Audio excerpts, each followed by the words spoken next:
La grande question qui se pose aujourd'hui. La France a-t-elle sérieusement envisagé une intervention militaire au Niger après le coup d'État de juillet 2023? Cette révélation risque de vous surprendre. 2000 soldats français, déployés en urgence à Abidjan, en Côte d'Ivoire, en pleine crise. Pourquoi cette mobilisation aussi rapide et discrète? Quelles étaient les intentions derrière cette action, et comment Paris a-t-il réagi face à la montée des tensions au Niger? C'est ce que nous allons explorer dans ce reportage. Le 26 juillet 2023, le monde a été secoué par un coup d'État au Niger. Le président Mohamed Bazoum, démocratiquement élu, a été renversé par un groupe militaire dirigé par le général Abdourahmane Tiani. Ce renversement a provoqué une crise majeure, non seulement au Niger, mais aussi dans toute la région. La France, longtemps influente au Sahel des partenaires clés du gouvernement nigérien, s'est retrouvée sous pression. Mais derrière les accusations du régime militaire nigérien contre Paris, se cache une vérité moins évidente.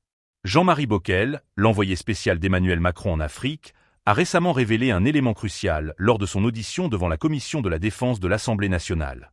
Selon lui, dès le coup d'État au Niger, la France a été en mesure de déployer rapidement des troupes en Côte d'Ivoire, à seulement quelques centaines de kilomètres du Niger. 2000 soldats français, prêts à intervenir en quelques heures. Quand il y a eu la crise au Niger, on a été capable d'installer à Abidjan 2000 hommes en quelques heures, vous voyez. Donc je pense que un des, des aspects importants de la mission, c'est d'avoir réussi quand même vis-à-vis des partenaires à faire passer ce message, y compris d'ailleurs au niveau de...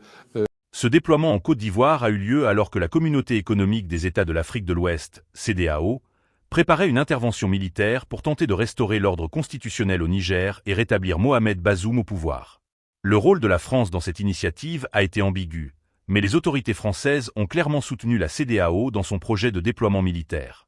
Pourtant, cette intervention n'a jamais eu lieu. Pourquoi la France, alors qu'elle avait mis des troupes à disposition et soutenait une opération militaire, a-t-elle finalement reculé devant la pression internationale et la situation sur le terrain?